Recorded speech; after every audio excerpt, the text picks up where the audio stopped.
Your dog is not trying to take something from you when they steal your seat. They are trying to hold on to something. And the difference between those two things is the whole story. There are actually 4 separate things happening when your dog does this, layered on top of each other. And the last one is the one that will stop you cold. Most owners never hear it. Stay with me.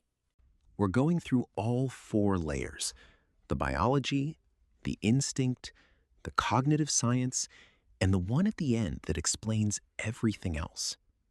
By the time you come back from the kitchen tonight and find them in your spot, you will know exactly what they're saying. Layer 1. They are wrapping themselves in you. Start with the biology, because this is where most people's understanding of this behavior stops, and it's actually only the beginning. Your dog's nose contains roughly 300 million olfactory receptors. Yours has about 6 million. That is not a small gap. That is a completely different relationship with reality. Where you walk into a room and smell a room, your dog walks in and reads a room. Every person who has been there, for how long, in what emotional state. Now think about what your seat smells like to them. Every time you sit down, you leave behind a dense chemical signature. The natural oils from your skin, trace hormones, the specific shifts in your body chemistry that happen when you are relaxed versus stressed versus tired. Your dog does not vaguely detect these things. Research into canine scent cognition has confirmed that dogs can identify human emotional states through scent alone. Anxiety, calm, excitement, they read it all. So your seat is not just warm fabric. It is the most concentrated, emotionally layered version of you that exists in the physical world when you are not in the room. When your dog presses their face into your cushion and exhales, that long, slow sigh, they are wrapping themselves in the chemical equivalent of your presence. It is the closest thing to being next to you that they can find without actually being next to you. That is layer 1. But it is not the whole picture, because the question is not just what the spot smells like. The question is why they care so much that it smells like you specifically. Layer 2. They are holding your place. Here is the reframe that changes everything most people think they know about this behavior. When your dog takes your seat, the instinct reads it as taking something. Cheeky, dominant, a little power move in the living room. That reading is wrong, and it misses what is actually happening at the behavioral level. Dogs are descended from pack animals with deeply wired social structures.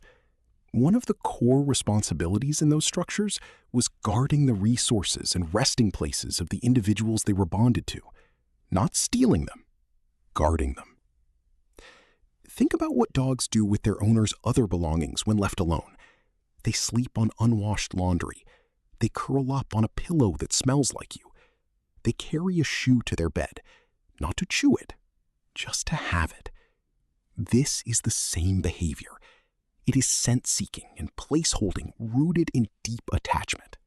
Studies on canine separation behavior have found that dogs with the strongest attachment bonds to their owners show significantly more seat-occupying and owner-item-seeking behavior during absence compared to dogs with weaker bonds.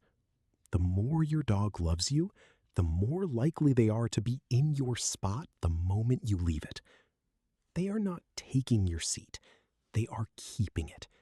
Maintaining your presence in the space where you belong, using the only tools available to them, their body and your scent, until you come back. If that reframe just landed for you, hit like. It genuinely helps this reach other dog owners who've been misreading this for years. 2 more layers to go, and the last one is the one I promised at the start. Don't skip it. Layer 3. They knew you were going to stand up before you did. This is the layer that most people never think to consider. And once you see it, you cannot unsee it. Your dog does not react to you standing up. They anticipate it. There is a difference, and it is a significant one. Dogs are pattern recognition machines operating at a precision most humans cannot fully grasp. They have been studying you, specifically you, for every single day of the time they have lived with you. Not casually, obsessively. The sound your phone makes when you set it face down. The specific way your weight shifts in the cushion before you rise. The quality of breath you take before you get up versus the breath you take before you speak. Every micro signal has been cataloged. Every one has been connected to an outcome. Research in animal cognition has found that dogs can predict routine owner behavior with remarkable accuracy based on unconscious environmental cues, which is part of why so many dogs appear to know their owner is coming home before the car is even in the driveway. They have mapped the time, the sounds, the subtle changes in household energy that precede your arrival. The same process is running in real time on your sofa. By the time you are consciously deciding to stand up, your dog has already read the signals, calculated the trajectory, and is in motion. They are not reacting to you leaving the seat. They are moving into it before you have fully left it, because they have built a predictive model of your behavior more detailed than anything you have built about yourself. That is not your dog being annoying. That is one of the most sophisticated cognitive skills in the animal kingdom, applied entirely to the question of where they want to be next.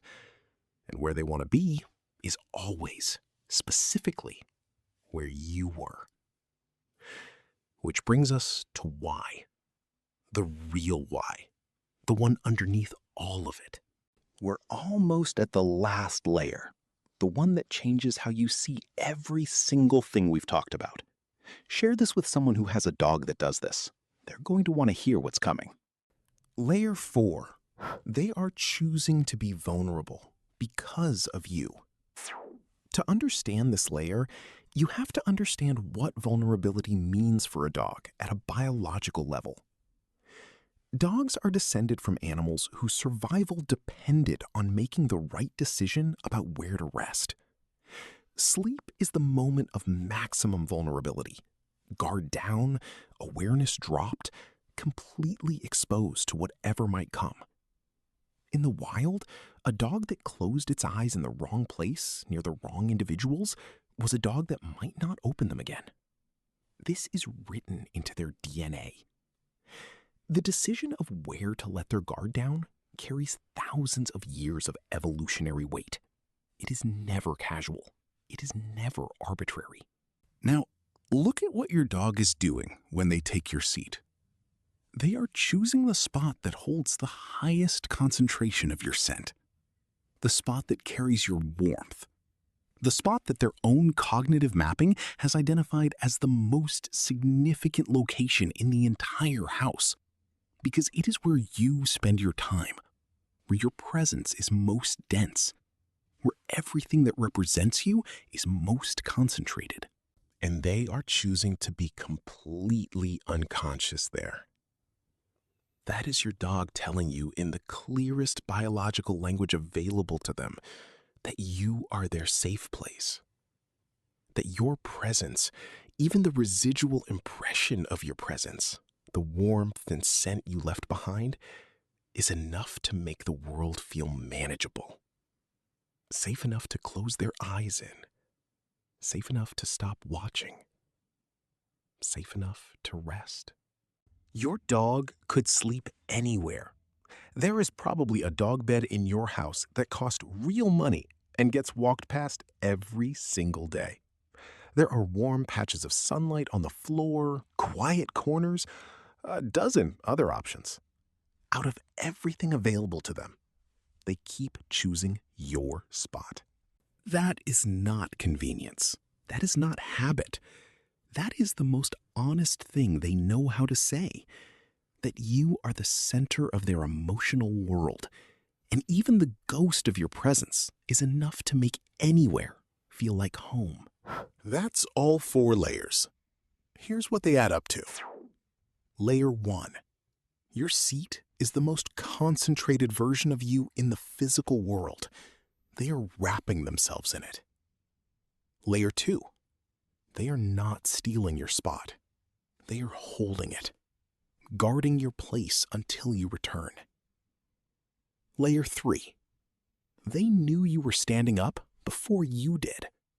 They have mapped your microsignals with a precision that borders on the extraordinary. Layer 4. They are choosing to be at maximum vulnerability in the place that smells most like you, because you are their safe place, and even the echo of your presence is enough. So, the next time you come back from the kitchen and find them settled in, looking up at you with those completely unapologetic eyes, maybe sit down next to them instead of moving them.